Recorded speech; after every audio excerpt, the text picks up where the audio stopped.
what up, sports fans all over the world? It's your boy Mac, the Giants fan, here with my guys, the Horsemen, Adam Costas, Zion Zenith. Y'all know what time it is. It's time for the Premium Takes Podcast. Let's go!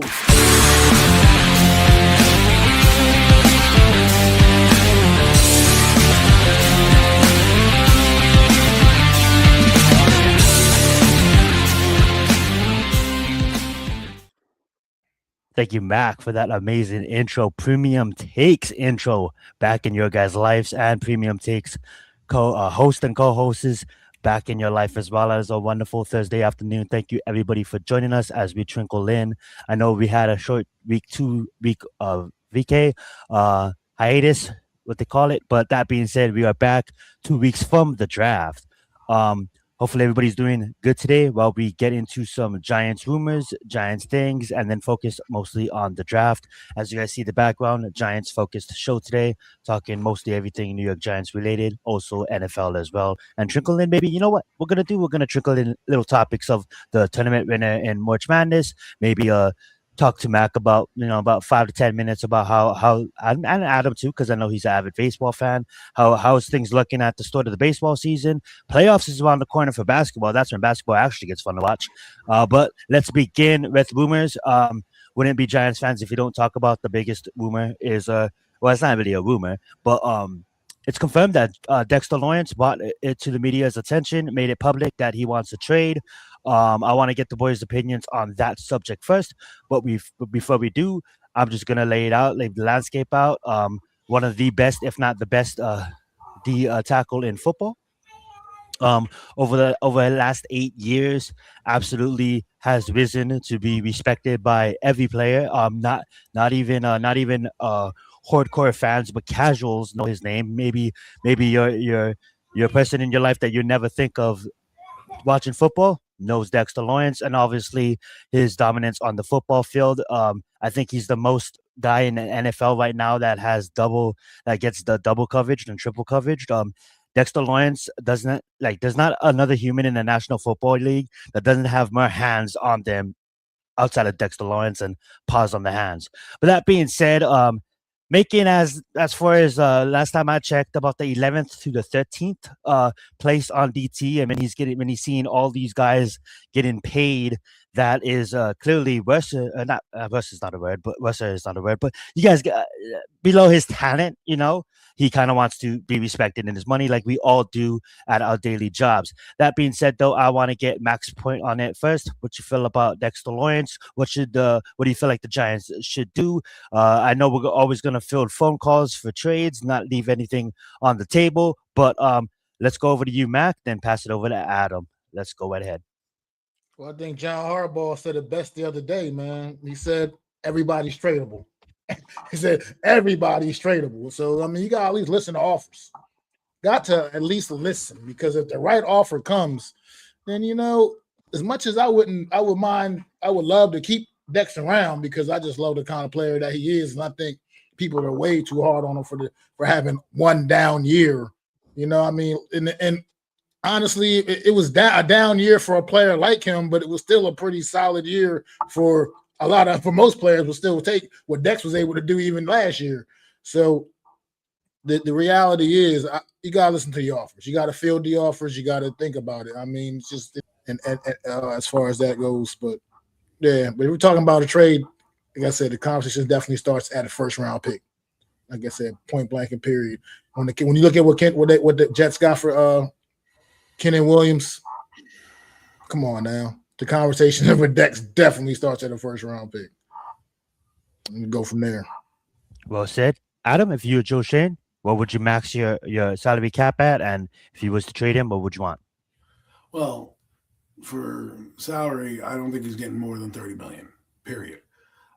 He can ask 35, and if he wants 35, goodbye, because I think you can get value in drafts. And I think the Giants want that. I think they're interested. There's rumors about them wanting to trade out and things like that.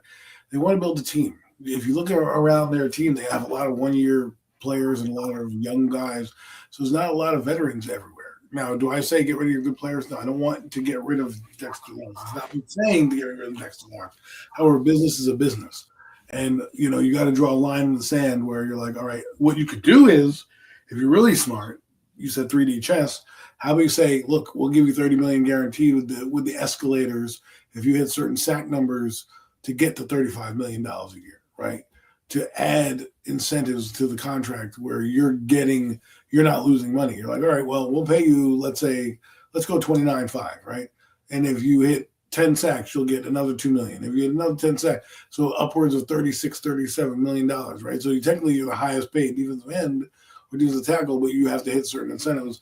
Like last year, they had Russell Wilson have certain incentives where you could get up to $13 million, right? But he was guaranteed 10 at the very least. I think there's incentives in Mooney's contract as well to get incentives. So if you want to structure it like that, I would say, listen, Zach, how about $29 to $30 million over the next 2 years, get $60 million guaranteed with the chance to add another $10 million to get about $70 million in total, right? If he says yes to that, then you're good to go. If he says, no, I'm $35 million, I need to get paid higher, because obviously you got to get paid. Like Chris Jones, he can't get paid higher than, but you got to look at it like now, the next person to get paid is always gets paid higher than the last guy, regardless of how it works, right? So Dexter Lawrence is not going to say, well, I'm going to take $30 million because of that. He's going to want, and he deserves to maximize his number. So we'll see how that negotiation goes, but there are things for him to do. As far as compensation, the bottom line for me is the Quinnen Williams deal from the Cowboys. I need at least a first-round pick and a second-round pick either this year, or a first-round pick next year and a second-round pick this year. I don't care how I get it. I don't care the order that they come in, but that's the standard that I want right there, right? That's the deal. Quinnen Williams is arguably, tied or around the caliber of player. Some argue he's better. He was at one point. Some argue Dexter Lawrence is better. They're both very good D tackles at their positions. Therefore, if you look at what he got, that's where my starting point is. Now, if you want to throw in more and whatnot, fine, that's fine. But the Giants don't have a third-round pick, granted, because of Jackson Dart. So I would like to get another pick, whether it's a second first-round pick, a second-round pick, or even a third throw-in that you're going to give me your first this year, a third this year, and a second next year. Boom, I can do that as well, because I do believe the production they got from him last year, they can get that with a committee. Now, the pass rush and what he's going to bring home, you would want to see that. Like we always talk about Odell and what he could have been with a new quarterback, or what Barkley could have been on this roster. Well, we have a chance to see what Dexter Lawrence could be with a guy like maybe Sonny Styles, right? So if you are a front office member and you have a chance to possibly get a Sonny Styles, and somebody calls you up for Dexter Lawrence, you might have to say, you know what, man, I'm just going to let him ride this out because I want to see how this defense plays out. Because I know Mac will be juiced, but if you're all in with that team, that really changes the narrative, right? And so we'll see. We'll see how serious Dexter Lawrence is in terms of getting the highest payday, and we'll see, where the Giants are. So we'll go from there. Well said. What's up, G Nation? Just entered the chat. We'll definitely get you a link here soon and bring you on as a special guest for a bit. And you can end the show with us talking about the draft. That being said, let's get into a player that we actually acquired, Dexter Lawrence, from a pick when we traded away, OBJ. You like that? You like that transition? That being said, though, OBJ, the words on the street is he wants to be a New York Giant again. He wants to play in the NFL again. I'm not really tapped into OBJ and what he's been doing lately, but what I did tap into was the flag football operation that they just did at Fanatics. And I was going to say, Mac, if you don't mind sending G Nation a link here in a bit for you can hop in if you guys don't mind. That being said, though, speaking of what he did at Fanatics, he was the best player on the football field outside of the flag footballs. Don't laugh at me, guys. Don't laugh at me. I know you can laugh. You can laugh, honestly. But it's not like, bro. I know. Hold on. Sorry, how can you tell somebody not to laugh? And your statement is he was the best player on a flag football team. I mean, for the NFL. Okay, no, I said that kind of. I came. What I meant was there's professional athletes on the football field, NFL players, and he's arguably the best one among all of them. Yes, there's streamers like, so-called Speed and Logan and stuff, and there's the actual flag football players, but watching the competition and absolutely flag football, like it's just different. Obviously, it's not physical as much as you guys get what I'm saying. It's flag football, but it's just a different game, right? It's a different game. And yes, it's easy to look at OBJ it is a different game and be like, damn, he looks really good playing flag football. And most of these flag football players, I'm not trying to diss them or anything. Not gonna go there. That being said, though, OBJ, what I've seen is, you know what? Bring him in training camp. Bring him in the training camp. You know why? Because it creates a veteran. I think he's a way more mature than he was when he last played for us. I watch a lot of movies, so I love that happy book ending. Why not finish your career where you started your career? Already won a championship, so he is always going to be chasing another one. But he's in a better place right now, right? And you look at the wide receivers we bought in. Obituary? And we look at the wide receivers we bought in. Okay, it's not like outside of Moody, because I really do like him. It's not like Kelvin was out there doing works for the Steelers. I don't think he should get a number 1 or a number 2 spot.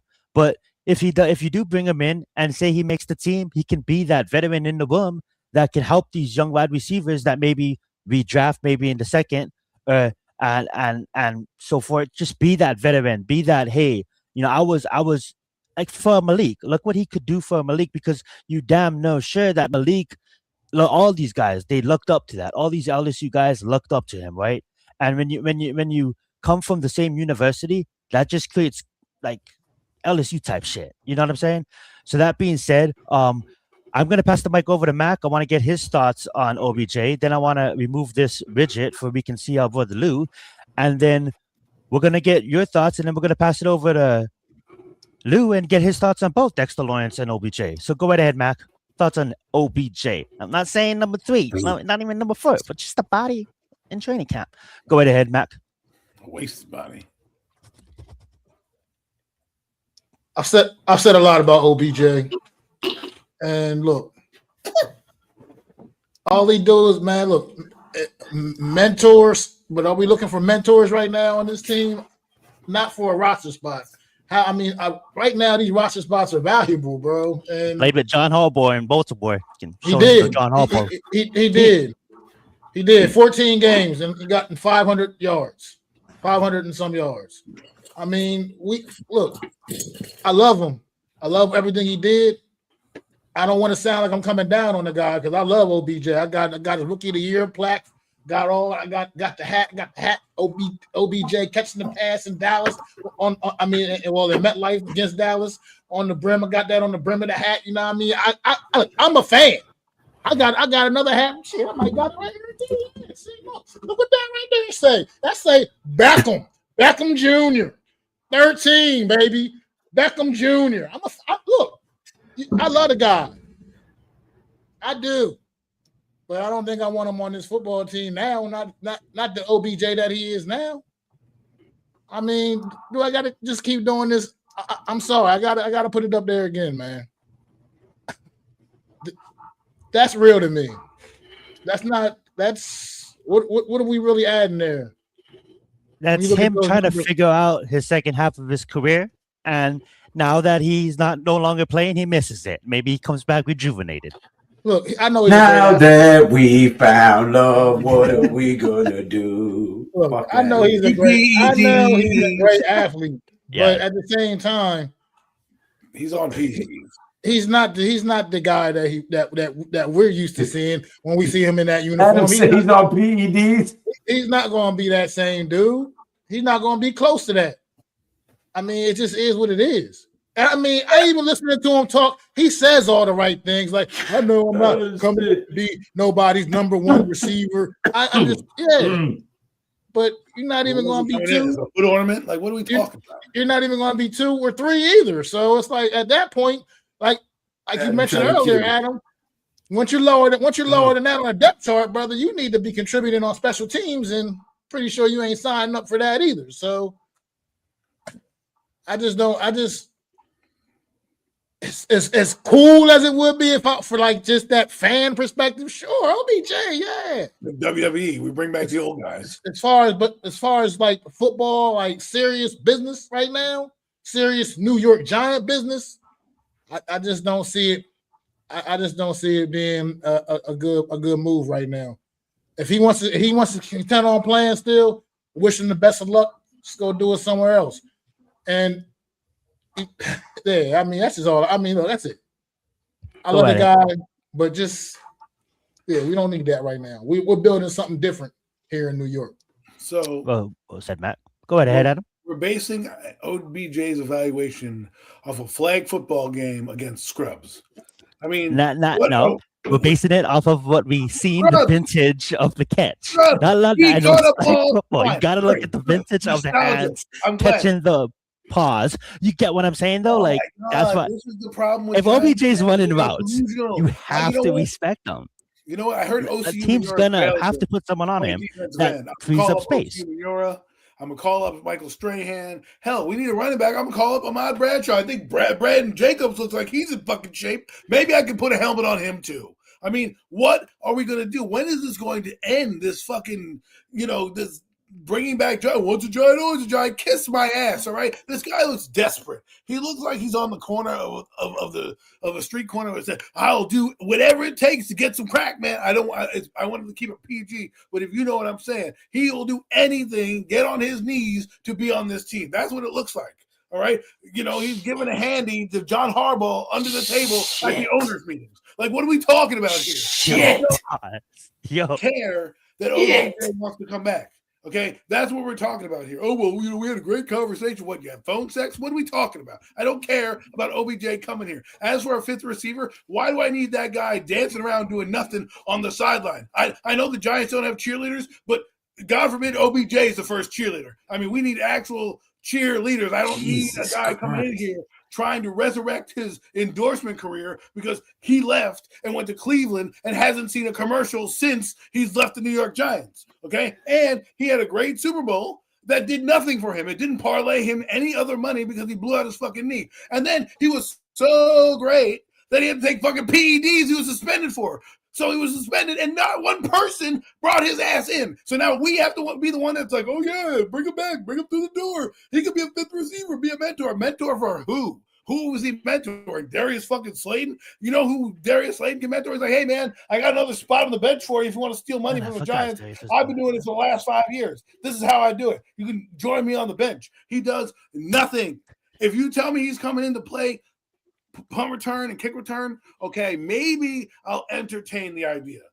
But if he's coming in here and you're going to say, let's bring him in for training camp, great. You can bring me in. I'll be the fucking mascot. I'll dye my hair fucking blonde and run around the fucking team. I got the same fucking locks as fucking Odell Beckham Jr. We can do the same fucking shit. Strap me on a 13 jersey. He's not getting his number back because Jalen Hyatt, who already takes up a fucking spot, who probably won't be here if everything breaks right, will not be here. And then I got to listen to the reporters talk to OBJ about nothing when Darnell Mooney's out there catching passes. I got to listen to OBJ and what fragrance he's wearing in the shower. Like, what are we talking about? I'm sorry. I'm done with this fucking shit. I don't need to know that he uses lavender fucking soap in the shower. I'm done with him. Go find a job, go on NFL Network, go on NFL broadcasting team, and go do what every other fucking ex-NFL athlete does and get a job talking. Okay, you sitting over here talking to me about fucking what is he gonna do? High five Eli Manning? Nobody's on his team from there. He got Eli. You know what? That's what he wants to do. He wants to parlay his Giant career into an internship in the front office. That's what he's gonna be. He's gonna be sitting next to Eli Manning. He'd be Eli Manning's assistant. There you go. Bring back OBJ. He could be Eli Manning's assistant. They both can go over and have a talk with Sean O'Hara on that fucking Eli Manning show. Boom, got it. There you go. Production assistant Odell Beckham Jr. Hire him. You know what? I can't wait if you bring him in and he makes the team. We're not going to bring him in, obviously. This is just a bit. But he brings him in and he catches a touchdown and then Adam's going to cheer for him. I can't wait for that. And LSU type shit, Adam. Malik Neighbors, look up to this guy. You know what I'm saying? Malik Neighbors is making his own road, obviously. But, mentorship. That being said, Lou will probably agree with you guys, but I will want to get his take as well as Dexter Lawrence. Go ahead, OBJ Lou, and then what's your thoughts about Dexter Lawrence? What's going on, fellas? Thanks for having me. been a long time since I've seen Adam go scorched earth. Last time I seen him do that was in reference to Daniel Jones. That pile of rubble is way back there. But nah, I don't even want to touch on the OBJ subject because I believe, while the nostalgic thought of it sounds great as a fan, we really need playmakers. We have a lot of holes to fill, and we can't afford to be using roster spots on nostalgia. But the more important thing is Dexter Lawrence. At the end of the day, you can say what you want about his play last season. He was disgruntled. He had an injury. He didn't give it his all because he was mad at Shane or whatever, right? There's theories out there. Who knows other than him, Shane and the creator. Bottom line is there's not a defensive tackle in this draft that can replace Dexter. There's not a free agent out there that can replace Dexter. And as good as I think Darius Alexander could be, he's not Dexter Lawrence. So at the end of the day, if you let that man walk, you have no plan, no foreseeable answer to the problem you create by removing him from that front line. He's taking pay restructures to keep some whack-ass people here that shouldn't have been here to begin with. I believe one of them was to sign that tight end that caught one pass for $72 million. Darren Waller, what was it? Darren Waller? No. It was that wide receiver that caught one pass, $72 million. I can't remember his name. He was so trash. Kenny Galladay? Anyway. Yes, Galladay. Trash ass. Anyway. You got to pay Dexter Lawrence, man. At the end of the day, this is squarely on Joe Shane. You let Barkley go and got nothing for him. And not only that, you let him go to our rival who we have to face twice a year, right? You got rid of Leo, he wins the Super Bowl. Barkley wins the Super Bowl. All these guys that left here went and prospered. This man has stayed here and taken pay restructure after pay restructure, after regime change, after regime change, after losing season, and probably was told, hey, we'll get you on the back end, or I'll get you back. We'll square it up on the new deal. And now you want to try to weasel your way out of it, Mr. Joe Shane. I still do not understand for the life of me why this fucking bum is still here. He can't evaluate talent. He does not know how to draft. He is not good with the personnel or the staff the players, because you wouldn't be having this communication breakdown and these negotiations for 2 years where he's been trying to get paid, right? So this is squarely on Joe Shane. He should have been gone with Dable. And in my opinion, if Dexter ends up leaving, Joe Shane should go with him. I agree with you on Joe Shane. I 100% agree with that statement. I think that's what's holding this up, to be honest with you. I think we need to factor in Joe Shane's role in this, because I agree with Lou. Maybe I want to know what would have happened if they fired Joe Shane and brought a new GM. Are we at this point?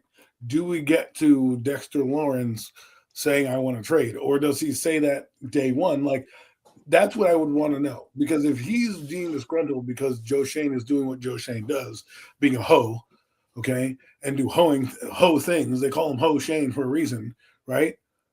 This is what we're talking about. When you're nickel and dime, why did all those guys leave? Those guys didn't leave because we wanted them to leave. They left because they were getting shortchanged here. And there were spiteful things going on. Julian Love wanted to explore free agency, which he's allowed to do. But Joe Shane got spiteful and then pulled the offer off the table for the guy so he doesn't come back. Okay, he did Leo Williams a solid by saying, "Hey, Hence, whole ass move,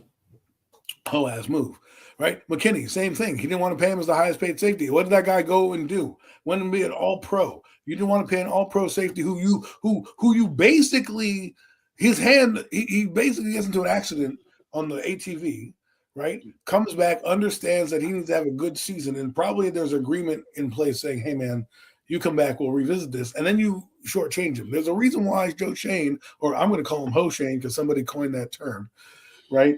There's a reason why Ho Shane is got a D from the players. There's a literal survey that gave him a D. And part of it is we hated Gettleman, right, for his obnoxious way of dealing with players. Well, Joe Shane's the opposite. He puts a value on the player and then, tries to doesn't pay. But the one guy he didn't nickel and dime, he opened the purse strings to a lousy quarterback, right? So, but then when you actually have good players like a Barkley, like a McKinney, like a Dexter Lawrence, we get this contract disputes. You know a guy he should have got rid of? Kayvon Thibodeau. Guy, you could have sent him flying, right? That guy you clearly know he's not going to be here long term. That's a guy you should be on the phones with, not Dexter Lawrence. Dexter Lawrence should be a guy that you're bending over backwards saying, "Hey, man, we love you. We want you to be here. We don't want you to be disgruntled. Give me some time." Well, if that's the case and he knows that Joe Shane is here, then he knows that he's good as gone because Joe Shane is doing his thing. Now, my theory with Joe Shane is he's keeping the seat warm for Don Aponte, which people don't forget is Don Aponte came in from the NFL offices, right? So I don't know how much player personnel she technically has with a team. She understands that with, drafting players and all that through being part of the collegiate draft and the NFL offices.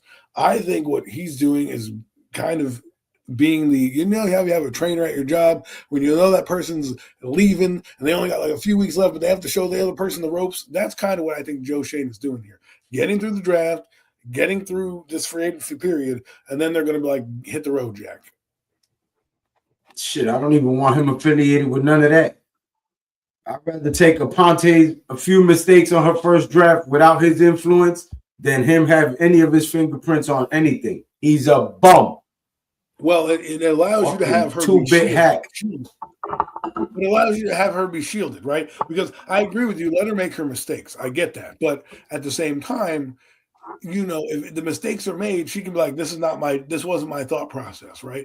And then Harbaugh's there to guide her. He learned under a great GM in Baltimore, so we don't need Shane. Fix the Dexter Lawrence thing, turn in your key card and get the hell out of here. I agree with you, but let me just put it this way. What I've heard is that it's hard to switch personnel for the scouting part and this portion of the offseason.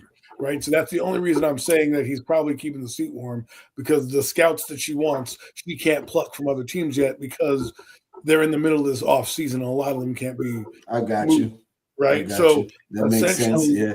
One thing too. Go ahead. Go ahead, Adam. I'm just saying, you can't not.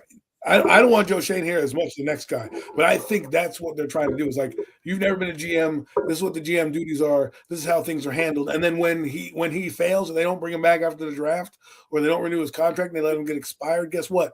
She's been there a year to deal with a whole season, a whole off season, and then next year she can take the reins without having to, be baptism by fire and make mistakes because she was already kind of guided that way. That's just my thought. I do agree with what you guys are saying about Shane. And like, if you look at it too, what I do like this year, right, with her being here, is when he was asked that question about Dexter at his interview, he said it's up to, we're gonna, that's Joe and that's Don's expertise. Let them handle that. It's with everything, right? You look at our offensive coordinator coming on and saying, "Oh, it's all of us. We have all these ex-coaches that's gonna build this." And even with them, it's like, it's not just Joe Shane. Joe Shane's not just him and a coach with Brian Badel, and Brian Daboll's is not a John fucking Harbaugh. Everything is Joe Shane's fault. Yeah, and then you bail him out, Zion. Everything is. It absolutely is. Joe Shane, absolutely, but at least in this year, it's almost like he doesn't have final say in the room. There's a lot of other people in that room that is gonna have to. It's an agreement, right? So it's not like Joe Shane's gonna select that 5. It's an agreement at 5, and I don't even think Joe Shane maybe for the fucking public, he has the last word, but in private, he doesn't. Well, And I according just to John truly Harbaugh, he believe does. that. Huh? According to Harbaugh in his press conference, he's not dealing with the business aspect of this. He's letting Don and Joe Shane handle it. So again, if you're Dexter Lawrence, I don't know Donna Ponte from a fucking my elbow from my asshole. I don't know who the fuck that bitch is. She just got here. The guy that I'm dealing with mostly, that my agent's gonna be dealing with, is the hoe that's sitting next to him. Is the hoe. Mac, any opinions on this matter before you move on? I mean, not really. I don't like Joe Shane. I wish he was gone. I wish that if he was gone, and say hypothetically we did get rid of him at the same time as Brian Daboll, absolutely, or whoever the new GM would have came in and took care of Dex right away, because that would have been a great feather in your cap as coming in as a new GM of the New York Giants is taking care of Dexter Lawrence. So I mean, that's just, to me, it's obvious. So look, Joe Shane is what he is. He's a clown.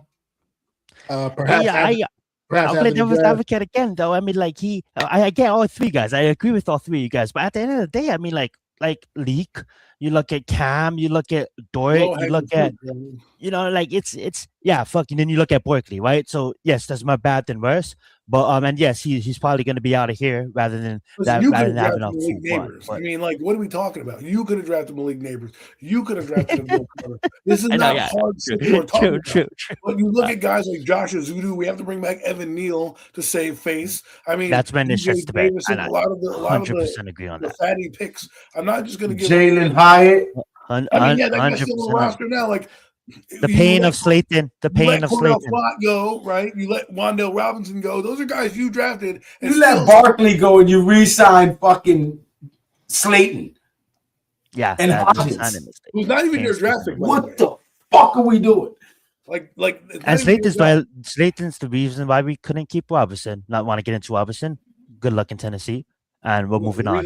That being said, Michigan won March Madness. Mac, I know you're a big March Madness fan. I'll let you begin this one. I honestly didn't watch the game, so I'm going to lean on Mac on this one. And I'm just going to say congratulations to Michigan. That's going to wrap up my take on this one. But March Madness is a big time of the year. And I know Mac probably watched it, or hopefully he caught the recap. And then Adam and Lou, if you guys want to give any thoughts on Michigan winning March Madness as well. But Mac, March Madness, what you think about it? Michigan. It's pretty good, man. It's pretty cool. Michigan, congratulations. First title in a long time. So good to them, man. Good for them. It was a interesting game Monday night. I got to watch most of it. I didn't get to see quite all of it, but most of it. And back and forth a little bit in the first half. Second half, Michigan kind of really started to assert they will though on UConn, man, and they really started wearing UConn down. Shots weren't dropping for UConn, and that was really the difference in the game, right there. I mean, Michigan was just too good in the paint, in particular, and like I said, UConn just couldn't get the shots to fall, man. But it's funny because Michigan just locked up the point guard Elliot Cadeau, man, for another year. He's coming back next year. It's weird watching to see this breaking news. College players, have agreed to a deal to come back to school to Michigan. Like, what the fuck? That's the world we living in sports right now. But yeah, so they got Elliot Cadeau coming back next year. That's big time for them. It was interesting too. A fun fact about Michigan: they were the first team to win to us in the NCAA championship game to start 5 players from the transfer portal. So that was just one of them little fun facts, even though obviously in this day and age it's probably going to happen more and more sooner or later, because obviously guys are just moving around now for that money in college. Never thought I'd see this day ever happen, man. I remember looking at the Fab Five documentary and Chris Webber talking about he watching people walking around with his jersey on and all this and that, and he can't even afford a McDonald's meal. So this is where we are now, man. But yeah, congratulations to Michigan, man. It was a great game. It was a good game, though, for the most part. UConn made it interesting in the end still, because they are UConn. They're going to always go down swinging. The Big East basketball, baby. Stand on it. I was definitely going for UConn in this game because of the Big East thing. But, yeah, they definitely made it interesting at the end, but it was just too much Michigan, man. Michigan was just the better team on Monday night, and congratulations to him. Hats off to him. Well said, well said. Love the fact that you brought up the paid athletes now. I know college football was terrible with all these companies making money off of these kids. Now these kids can actually make money off of the self-name, image, and likeness. And Big Ten, man. Shout out to Big Ten. You know what I'm saying? Let's get it. Big Ten in the house, football and basketball now. Let's go. Fuck the SEC. I'm just sorry. I'm just a Big Ten fan. Go right ahead, Adam. What's your thoughts on Michigan? I don't have much. Congratulations. Congratulations, Michigan. I love it. Lou, you want to say anything about Michigan? I love being in Detroit for the draft, but other than that, boo. Boo, I say. No, listen. No, East Coast, man. New York. Listen, I can't do that. You know what I'm saying? Syracuse fan. Orange. Orange ain't even, you know what I'm saying, in the discussion, but that's who I rock with. Yes, so, you know, and I pulled for UConn second. So I can't say congratulations to them when they beat my second team. Boo, I say. Boo! I love it. I love it. And I know there's not that much to talk about here, but I know the season did start, and we try to cover it all here on Premium Takes. Before we get into the 2026 NFL Draft, I'm gonna pass the mic over to Mac again, and then Adam. I know you watch a little bit. So, and Lou, give your takes as well. Mac, thoughts on baseball season? How do you say it? How do you say it? Like, how do you say it in baseball? I'm not a baseball fan. Like, the season popped off. Like, season's open. Like, they're playing baseball now. They're playing baseball now. All right, thank you, Adam. I'm sorry, Mac. What's your thoughts on baseball? Well, right now, so long, but right now, my thoughts are the Mets are making me angry when I watch them right now get their asses destroyed by the Arizona Diamondbacks for the second straight night. It's looking like, I mean, this game's not over yet, but it's looking like it's about over. Top of the eighth, 7-1 right now. Arizona just really just putting it on the Mets right now. The bullpen let the Mets down in this game big time, and and it's been this so far up and down start for them, man. Just it's too early to to really truly get a real assessment on anything, to be honest. But it's been a lot of up and down play for them throughout the first couple of weeks of the season, man. Typical what you get from the New York Mets, basically, man. The lineup to me is underachieving a bit. Although, I mean, Bo Bichette finally coming around a little bit. He's finally starting to put get some contact on the baseball because it was a rough start for him as well. And right, I mean, Soto is going to be out for a little bit of time on the IL, but it's not really much right now. I mean, it's hard to really, like I said, you can't. You still don't know. It's too early to really be able to tell what's going to really how it's all going to play out. You never when guys start really warming up. But right now, the Mets has just been up and down start for the first couple of weeks. Well said. Let's pass it over to Lou first, then I'll go to Adam. Lou, you have anything to say about baseball? Just want to check. Hell no. To the no. Adam, I know you're a baseball fan. Well, how you like watching baseball so far? Have you been watching baseball so far? I mean, the Yankees thoughts on the season? They're off to a good start. I mean, they lost today and they lost a couple games to the A's already. But their bats are the Yankees are doing what the Yankees do. Hopefully, their pitching holds up. Otherwise, it's going to be the same old Yankees. I'm telling you, if they do not get to the World Series this year, with the staff they got, the lineup that they have, Aaron Boone needs to be fired. I'm sorry. They fire coaches for far less in other sports with other teams, right? And you gotta bring home a championship in New York. Making the playoffs for a team like the Yankees is par for the course. You need to add 20 to that 27, 28 championships that you got in there, And they're not, the Yankees tease you. They get hot, their bats get hot, and then all of a sudden, middle of the year, we're talking July, all of a sudden Juan Carlos Stanton is injured with a hamstring. Aaron Judge is banged up. This guy's out of the lineup. This pitcher got on the 15-day DL, and they slump, and they get down, and all of a sudden bats get hot in August, and they bring it into September, and then here we are in September. They play a team and they can't get over the hump because their bats go cold like they did against the Dodgers in the World Series. And that one, like I said, that grand slam kind of deflated them game one. And they haven't been the same since. And I think the clock is ticking on Aaron Boone. So we'll see how he does. And I guess I'll talk because I'm a casual Shohei Ohtani fan, and I guess I follow the Dodgers for the last couple of seasons. We'll meet you guys there, Adam. I want to see that East versus West matchup again because I do watch baseball in the postseason. And let's go Dodgers. Try to get a three-peat. Yeah, I know it's not fun watching the Dodgers. They just pay. Salary cap in baseball, please, maybe? No, I'm not. I shouldn't talk on that. I'm not a baseball fan. That being said, though, you can't beat them. Are you going to say something, Mac?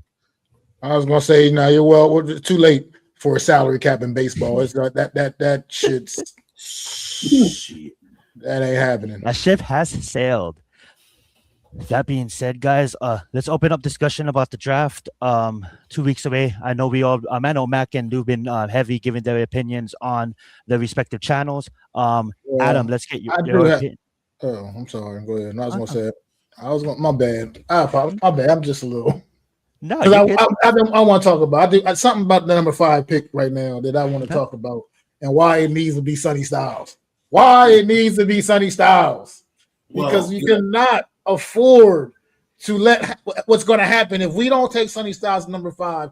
I'm telling you what's going to happen. At number 7, the goddamn Washington Commanders is going to take Sonny Styles. And then we're going to have to play Sonny Styles 2 games a year for God knows how long, while he is a goddamn wrecking machine for the Washington Commanders defense. I don't want to go there. Get Sonny Styles number 5. Don't overthink it. Make it happen. Linebackers are important. They are important. And they need to be treated as such. And we need to address that. It doesn't make sense that a franchise like the New York Giants have not taken a linebacker in the first round since like 1985 or 84, whatever year it was when Carl Banks got drafted. That is ridiculous. Sonny Styles is a blue chipper, and he's in a position of not only of need, he's also adding a great player to this football team. Number 5, get Sonny Styles. Do not overthink it. Do not let him go to the Washington Commanders because that is where he will go if we don't pick him at number 5. I will echo your sentiments, but my reasoning for Sonny Styles is I need an identity. That guy brings an identity to our defense. He brings the nostalgia back. He brings the pride back to the defensive side of the football. We've had defensive ends. We've drafted many of them. But when we've had a middle linebacker, we've won a Super Bowl. I mean, Chase Blackburn ain't a great linebacker, but he did enough in the game to warrant us a championship. Antonio Pierce single-handedly saves a touchdown on a screen pass that no other linebacker probably makes, but because he's so intellectually smart and getting these guys lined up, he does it. We need that impact. I don't care about Caleb Downs. He's not my favorite. The guy that I wanted from jump, or at least close to jump, was Sonny Styles. If we weren't going offense, which Cardinal Tate was at the beginning of my thought process. And then when I saw Sonny Styles run, I knew that was the guy. That was the guy that we needed to get in here. And by hook or by crook, you get him. I don't care how it happens. Maybe you trade up, but if he lands in your lap, you run to that podium. You don't let Joe Shane call you, John Harbaugh. You call that son of a bitch. And you go, listen, I need you here. Are you ready to make some changes? Are you ready to be the next great linebacker in Giant history? A guy that we can hang our hat on? A guy that we can admire to be? Right? We get defensive ends because we've had tons of them. But what we haven't had tons of, linebackers. Like Max said, 1984, Carl Banks. And there's been other linebackers who come through here. Obviously, Jesse Armstead is a linebacker, but we're talking about just putting resources into that position. I know Tremaine Edmonds is here, but imagine 2 6'5" gazelles running sideline to sideline, cleaning up everybody's messes. Dexter Lawrence is in front, taking up a double team, and who's that darting down and tackling for loss to running back? Oh, wait, that's Sonny Styles again? He's in the backfield again? He's blitzing off the edge again? He's dropping into coverage again? Like, this guy has everything you need on a linebacker. He has attitude, he has passion, and he has a real feel for the game. And I feel like the Giants defense lacks, you could have Dexter Lawrence all you want, but if you have linebackers that are overrunning plays or not knowing what the, fuck that they're doing, then that's what you're going to lose, right? You're going to lose that. And a lot of the shit that happened last year was Okerike's out of position or McFadden's out of position or the booty-ass guys that were picking up off the street weren't getting the job done. Sure, they made some tackles, but they made them downfield, and they weren't that much impact. We're sitting there looking at Darius Fowles, like, who the hell's that guy? I'm going to have to read a practice card, go on Wikipedia and find a blurb about this guy because I don't know who the hell this dude is because he has 3 fucking names, and he's playing on the Giants after their fucking 5th-string linebacker goes down. We need to add some resources. Micah McFadden, you can like, good player, more of a special teams guy, spot starter. But you bring in Sonny Styles, I guarantee you bring in Sonny Styles, your defense impact player day one. And if you listen to what Denard Wilson said, he wanted attacking guys. That guy attacks, bro. And nobody call him Sonny because he has a fucking attitude problem. Okay, they gave that name from the fucking the Godfather, right? When the guy killed everybody, Sonny. That's where he got his fucking nickname from because he has an attitude. That's the guy I want on my fucking defense. I'm tired of these sissies. I'm tired of getting guys that are retreads. Invest in the position. Make me believe. And we can talk about love in a little bit, but I'll let you go. Look. Oh, said go ahead, Hildu. At the end of the day, so we're all in agreement. Sonny Styles is the guy, hands down, right? I don't know. And I can agree with both of you guys' sentiments, but I as well have a different reason. I want a defense that strikes fear into the opposing team. You have to account for Sonny Styles, Tremaine Edmonds, Abdul Carter, Brian Burns, Dexter Lawrence, Darius Alexander.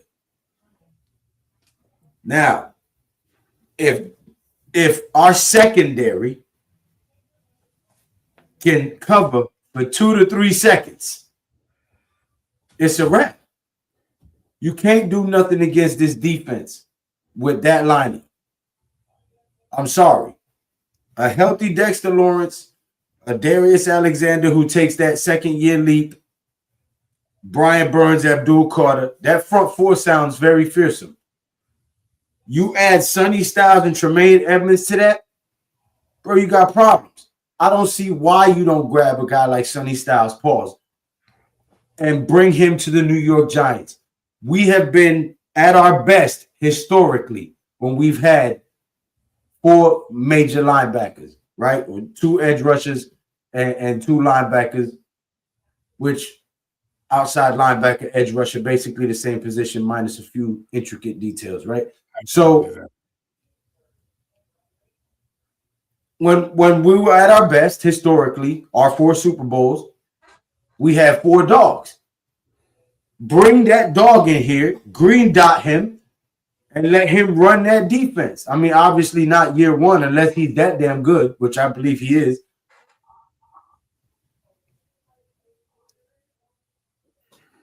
We need a defense that strikes fear into the opposing team.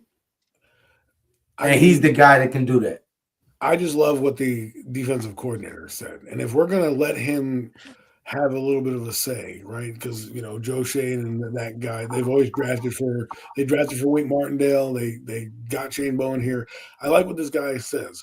Give this guy all the tools in the arsenal to give you the best chance of being a good defense. Last year, there was a stat that said the Giants were up by 10 points in 5 games and lost. 5 games and lost in the fourth quarter. That's insane to think about when you think about it, that if they won those 5 games, we're not seeing John Harbaugh here, obviously. We probably still have Brian Dable. But imagine if we had competent linebacker play or competent defensive play. Because I think a lot of the things we got gashed, you take Dexter Lawrence off the field, they were running right when he left. Once he left the field, they were running right behind him because they had nobody to believe in and make some stops. I like what Tremaine Edmonds can do. Tremaine Edmonds is also older. He can groom Sonny Styles into being that lead dog. And in the next few years, you have a linebacker there. I just want to finally see a not a joke of a linebacker standing out there in the middle of the field. Tremaine Edmonds kind of gives us a little bit of a linebacker there. Why not pair him with a Sonny Styles? Why not have like a Brian Urlacher, Lance Briggs type of deal going on, right? Why not have a Carson, Taylor going on? Like, why not have a duo that's out there wrecking havoc on the field that's not getting touched because, oh, by the way, we've decided to keep Dexter Lawrence, who's getting triple teamed, and Darius Alexander, who's also taking up bodies, and you got two big gazelles running down and making plays,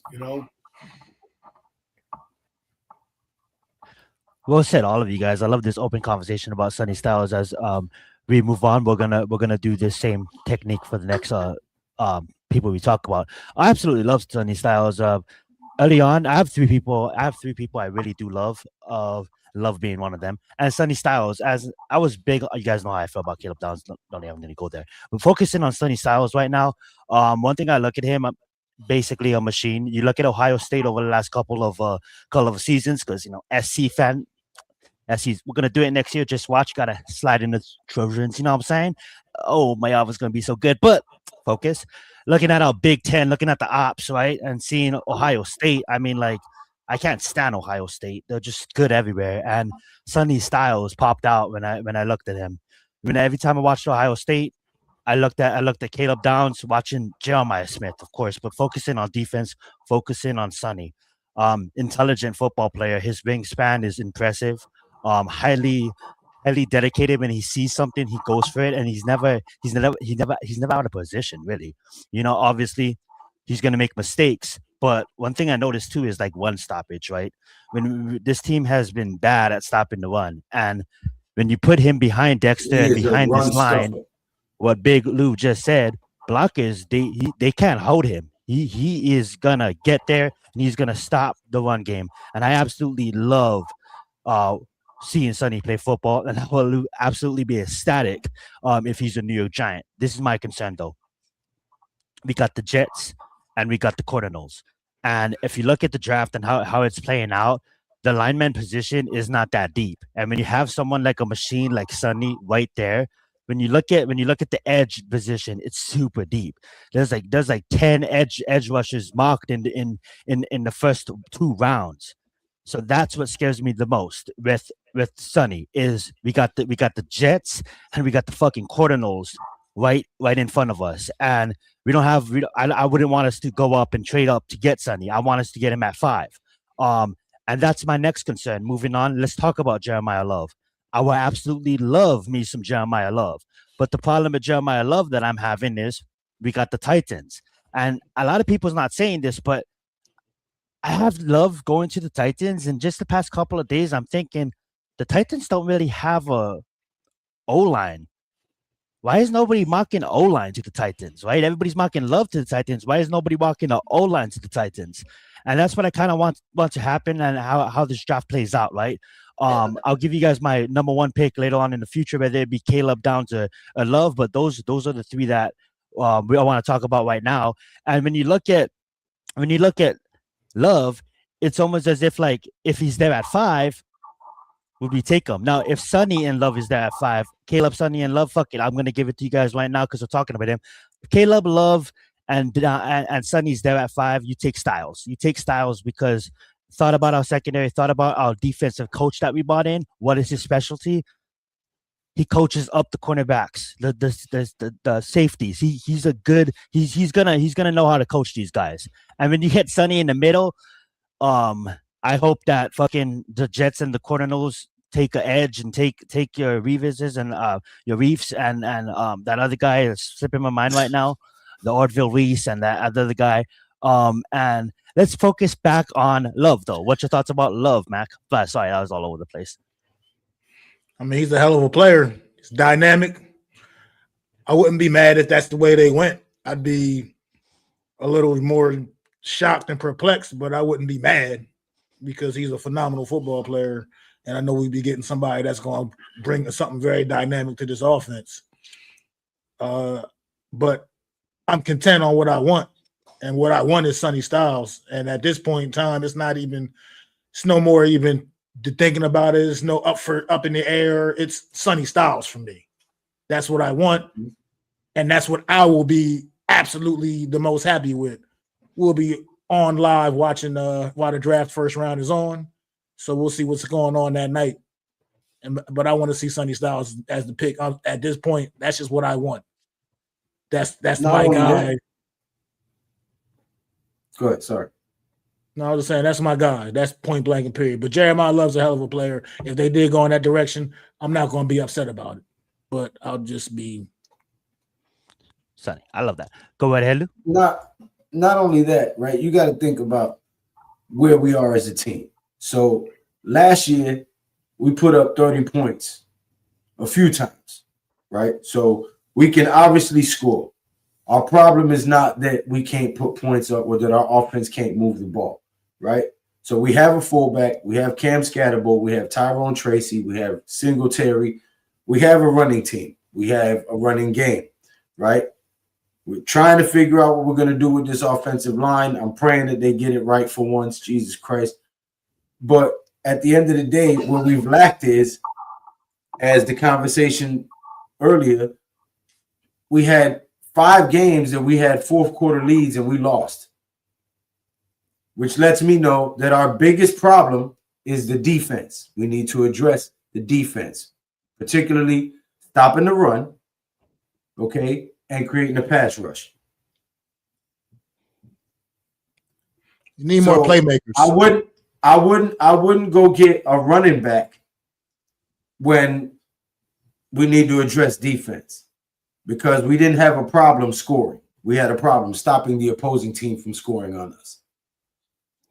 Yeah. I love that thought makes sense. process too, guys, because like that's how I kind of feel, and that's why I leaned more Sonny too, because of the fact that I just pulled up this guy I like out of Nebraska. His name is Emmett Johnson, right? So this guy out of Nebraska, he can kind of fill that. I look at Tracy. Tracy's 26. I know we don't have a third, but if Emmett Johnson is there, you know, later on in the draft, and he probably won't because he's kind of moving up. But what's up, Cheeto? Thank you so much for joining, my friend. That being said, we can always get this running back draft is deep. I know Love is generational, but there's always deep running backs. There's always deep receivers. There's always skill positions, right? It's not every day you go to the draft and you see a performance like Sonny. It's not every day that you see how well he played at Ohio State. I know the attention at Ohio State was on your Downs, was on your Jeremiah Smiths of the world, your Cornell Tates of the world, but it was also on your Sonny Styles, and he damn near helped that D win a damn near national championship. We won a national championship. So that being said, let's get Adam's take on Jeremiah Love. Jeremiah Love is a beast, and if you think he's the best player in the draft, you pick him. As much as I want, Sonny Styles, if you deem that you want to build around Jackson Dart, what more can we say? I mean, you're going to have Malik Neighbors on the field. You'd have Ricard. You'd have Jeremiah Love. You'd have Isaiah Likely. You'd have a lot of weapons for this kid to really grow. And if you saw what a lot of these young quarterbacks did and what John Harbaugh did, it is safe to say that he could do something similar to that with Love, being that, young quarterback like Lamar Jackson had to lean on the running game before he became the guy that he was, right? And then this past couple of years, they got Derrick Henry to help allow Lamar Jackson to evolve as a passer. So if you're thinking in those lines, and that's what the Ravens offense is trying to do, I feel the only counterpart to Sonny Styles is Love. Because if you're giving me Sonny Styles and the explosion on defense, well, now you're going to give me a home run threat on offense that can really change up how defenses play. Imagine now there's 9 in the box. If Jackson Dart is a competent quarterback and he reads that Malik Neighbors is one-on-one, or Darnell Mooney is one-on-one, or, Isaiah Likely has the one-on-one matchup, you favors Jackson Dart when he goes up to the line to have that running game behind him and a guy that's so dynamic in Love. That's what you're getting. You're getting a dual threat. You're getting a guy that's going to threaten the defense in terms of how you scheme up the team. And then you get a guy that also can help a young quarterback when he's, if the offensive line is not holding up, guess what? There's an outlet pass in Love right there to take and get yards for you. And I know a lot of people are skeptical because it's a Barkley pick. And you really shouldn't be mad at what Barkley did. If you really want to know, he was a successful second-round pick for us. He just ended with bad teams and the bad philosophy. That year, Barkley didn't need to be the pick. He was the pick because they were trying to run it back with Eli Manning, and try to get some magic there. But when you watch what Barkley did on the field, he really made a shitty offensive line look better, because if you looked at where his contact was, he got hit 6 yards in the backfield and still ended up with almost like 3.5, 4 yards of carry that season. And what it did for that offense with Odell Beckham Jr., Eli Manning, it really was a very open offense that could do a lot of things, especially when they're drafting Evan Ingram. Think about that here. How would you help Dart out?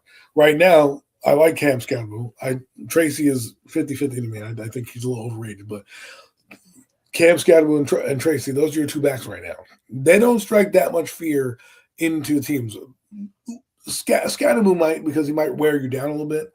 You know what I mean? But after he goes down, or he gets banged up, or he goes out for a play or two, I have Tracy, who doesn't have the same explosion as Love. Love is a game changer. He fits the field. Now, if you want to talk running backs and you don't get Love, the kid from Arkansas is a guy that I like. 6'1", 225 pounds, runs a 4.3. That's a back that I would love to see back here with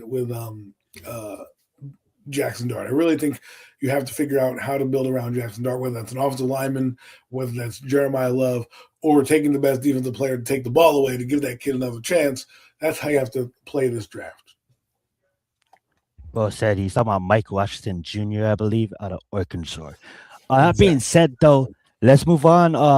Let's talk about him. Because Love, what if Tennessee picks him? That being said, Caleb Downs, we're going to say this. We're going to say Caleb Downs a trade. All right, we're going to add a trade in the mix. I'm not trading. I'm taking Caleb Downs. I talked about him a lot on this show. I'm going to talk about him. I'm going to try to talk about him going forward, leading up to the draft, as we preview the draft in this next couple upcoming weeks. But I'm taking him.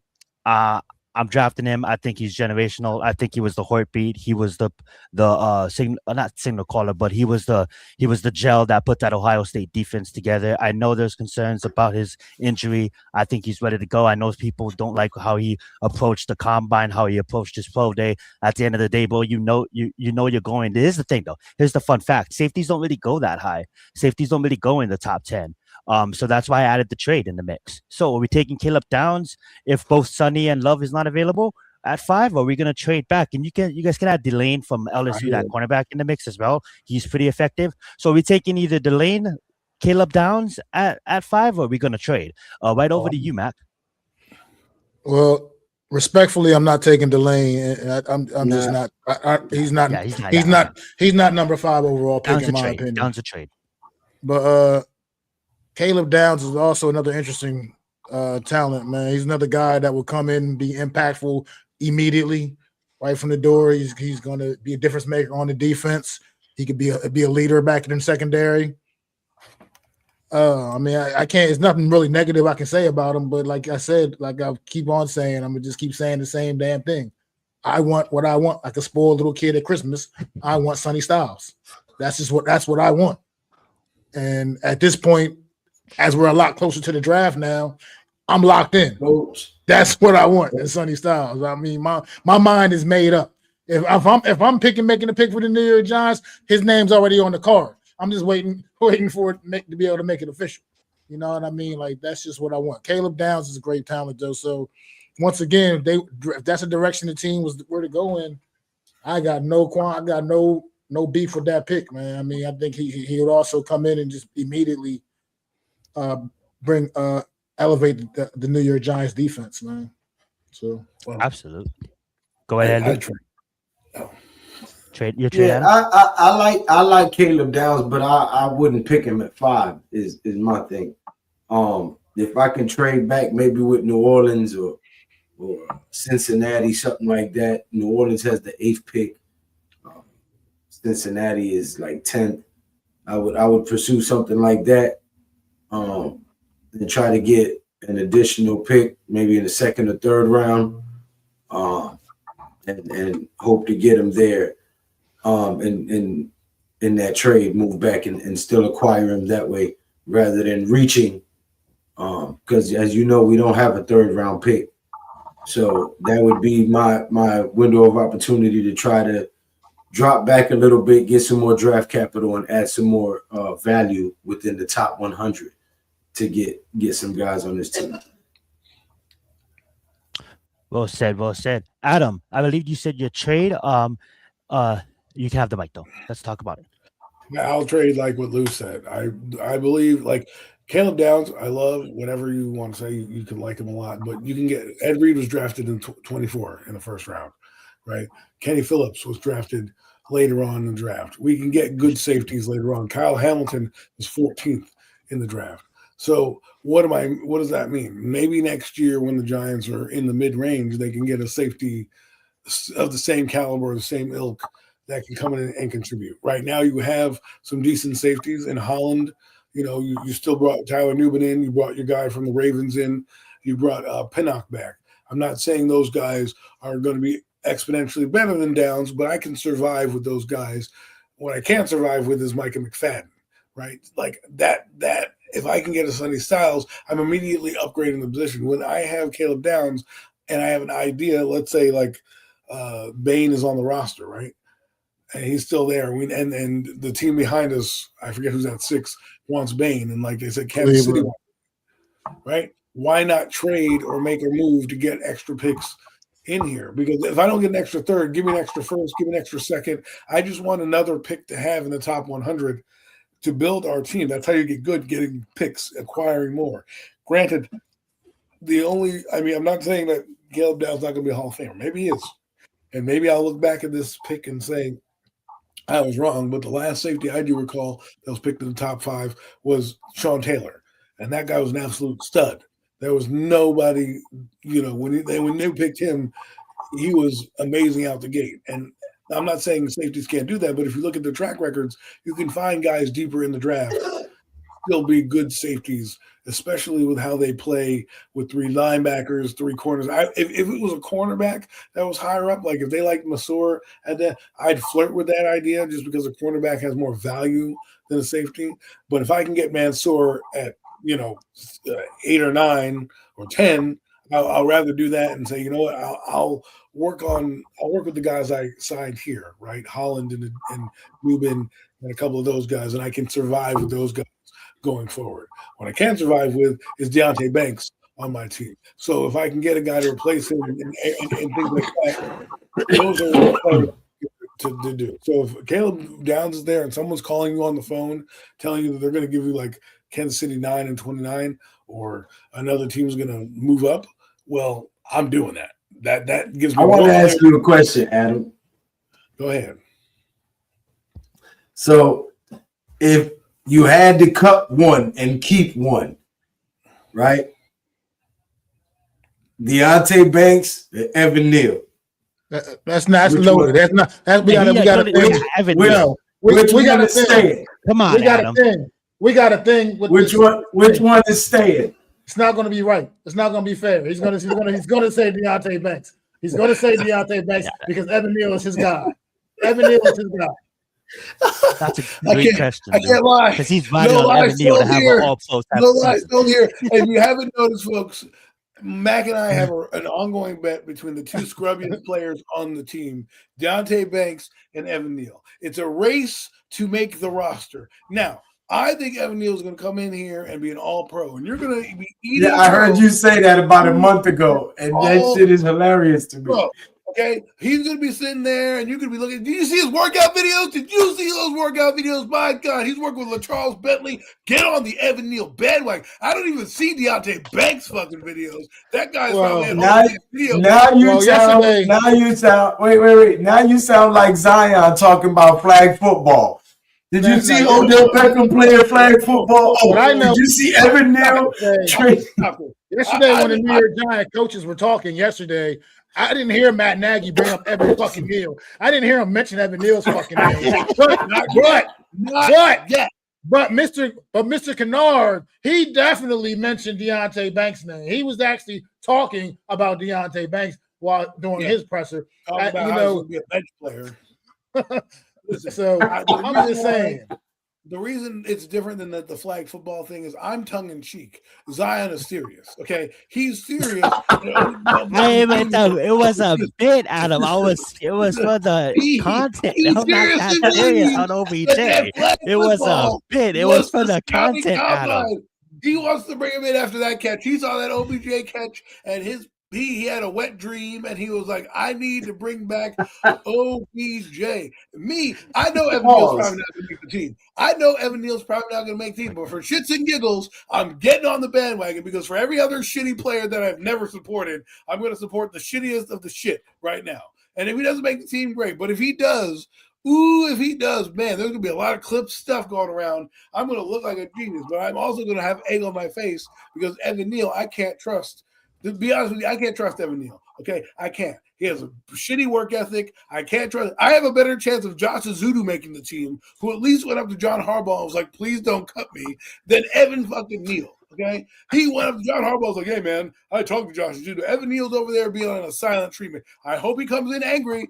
And the buffet, I don't want him winning at the buffet line because that's what he was doing. He was stealing money and eating fucking all the free food. That's what he was. That motherfucker wasn't injured last year. Injured my ass. What was injured? His ego was injured. They let him eat the free food in the buffet. And they gave him the Calvin Benjamin treatment. They let him get fat and happy and said, hey, listen, we're going to let you keep your job, collect your checks, and maybe next year. When he signed back, I was shocked as shit. So you know what, Evan Neal? I'm the only one that's going to be out on this limb, out in this trash can, out on this You're floating on Exile Island by yourself. Yes, you know that. You know how they have fucking trash barges in the ocean that are just floating with trash and shit? That's me.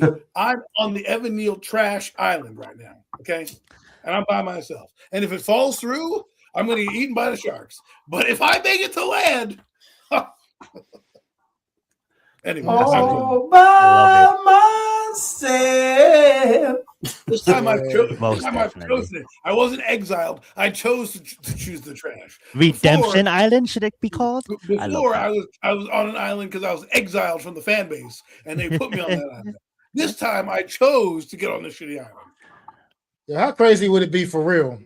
And while we talk all this shit about this young man, if he do go out there and shows up and actually was like a first round pick, my God, and all of a sudden puts it together and wins the starting right guard job. Lawley and Evan Neal, two big guards, all pros. How crazy would that be? John Harbaugh getting the best out of him. Watch, you'll see. Absolutely, you'll insane. See. Yo, I tell you what, if that shit happened, Harbaugh would definitely be coach of the year. Oh, for sure. Listen, this is what's going to happen. If this crazy, bizarro world, multiverse shit was to happen, okay, Mandela effect, 2026 season, whatever, like Harbaugh has to be coach of the year. You like 11-6? I'm taking Evan Neal, okay? So if you can say 11-6 every year, I can get on the Evan Neal bandwagon. This is what's going to happen. I'm pontificating it right now. Sit back, relax. I'm taking on story time for the last minute of the show. We sit back there. We're in game one. We're getting beat up by the Seahawks. The guy breaks his leg. John running. The cart comes out. Everyone's booing. Who comes in? Evan fucking Neal comes in there, starts pancaking motherfuckers left and right. The Giants storm back to win the game because of Evan Neal's plowing through everybody. I'm telling you, man. Come on, man. That's way over the top now. That's way over the top now. I might have had a few smokes, and that's okay. That's why my thinking is not there. But Evan Neal has to have a fan. I might write him a letter. And be like, he did. He used to have many. I used to be a fan. Dear Evan, I know that you hate burger flippers, but in order for you not to be a burger flipper, you're going to have to get your head out of your ass and start to play football. Sincerely, your only fan.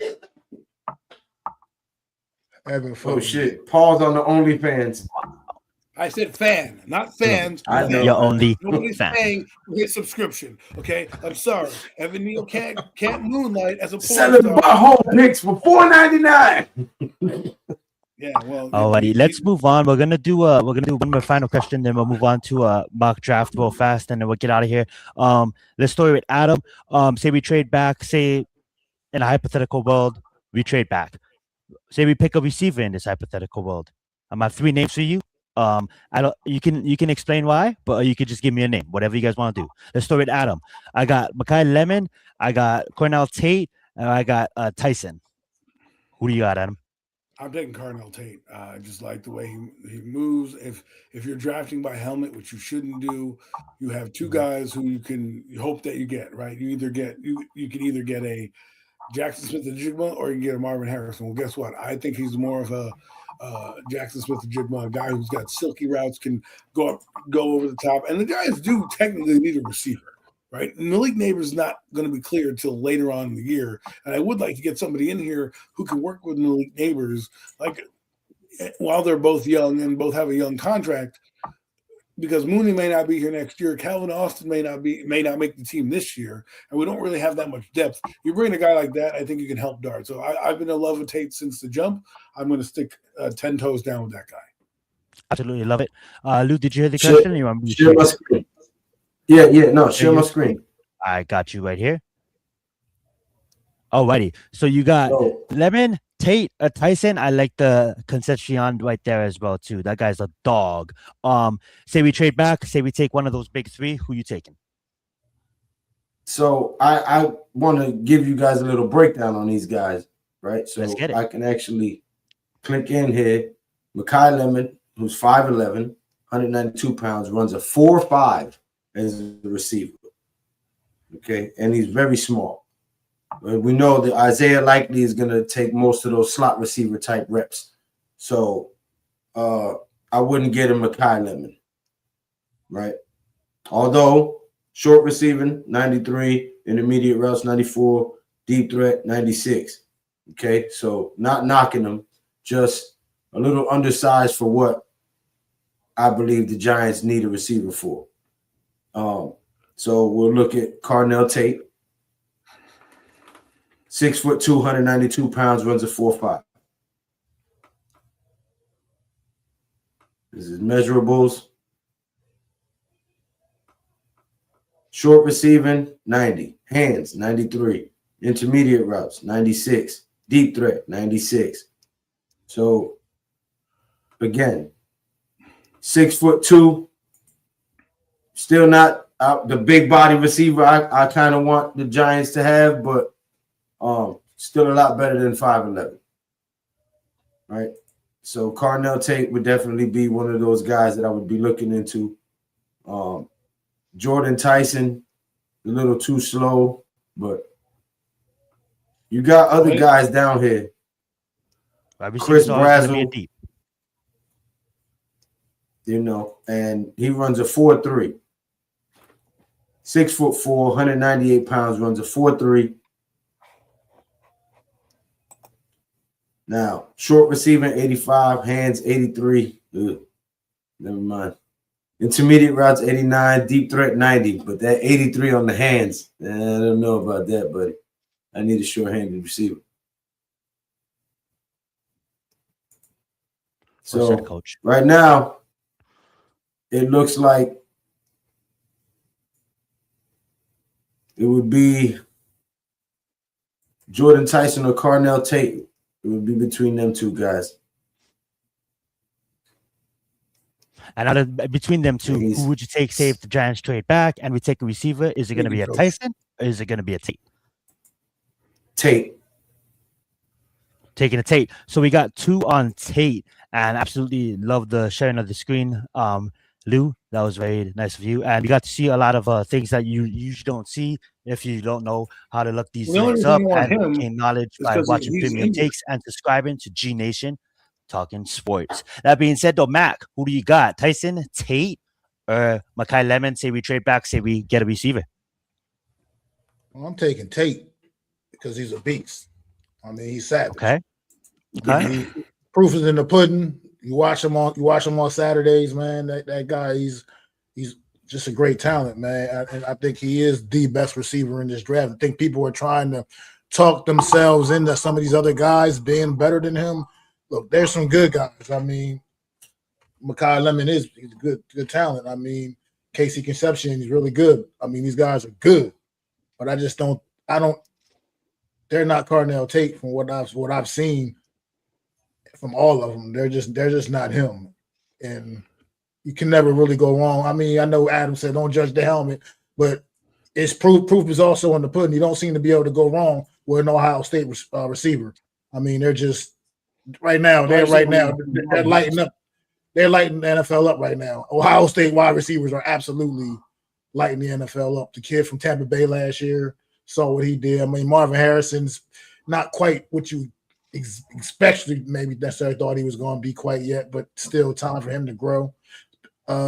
Some more as well. Olave coming off a great year last season. I mean, Ohio State wide receivers, man, those guys come in ready to hit the ground running in the league, man. And Cardell Tate, I don't see him getting any different.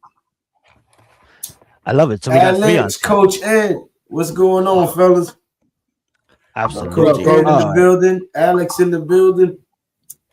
So we got 3 on tape. I guess. Ladies and gentlemen, Ron Burgundy.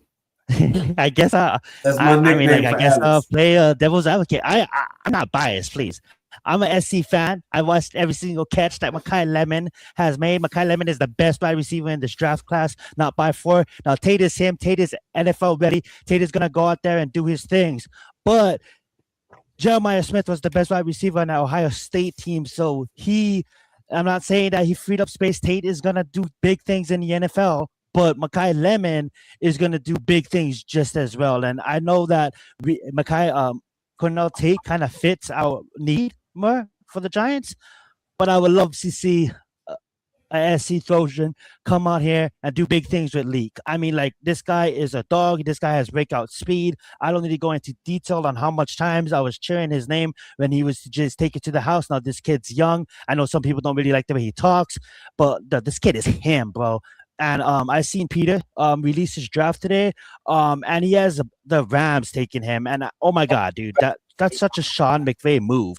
Makai Lemon is probably going to be. I'm gonna put it right now. First year, he's probably going to be the best wide receiver of his rookie draft class. The first year, we'll see how the career plays out. Hopefully, all of them can go to a respected team. But bro, if we trade out, Makai Lemon's there. Take Makai Lemon, and the rest is history. With that being said, guys, let's go into the NFL mock draft. There's his bio if you want to read it. You want to do the mock draft next week when we have a actual? Yeah, we can do definitely the mock draft next week. Figure out what format we want to use, and then if there's a round robin, like are we going to pick the first round for the entire NFL?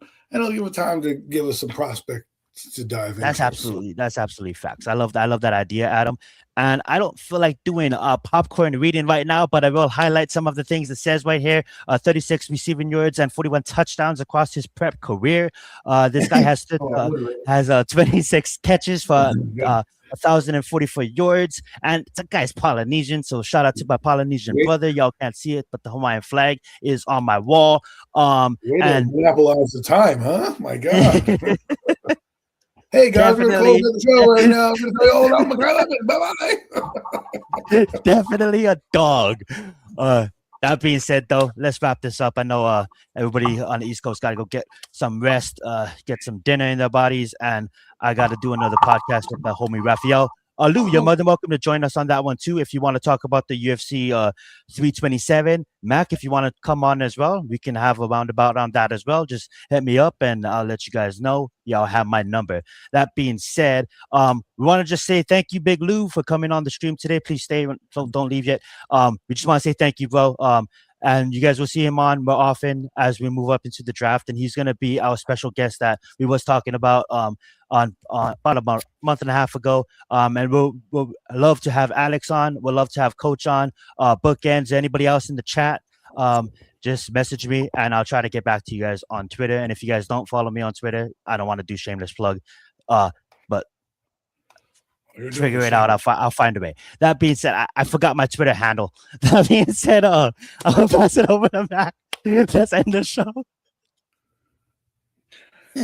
Absolutely. Before we get up out of here real quick, there is one episode left.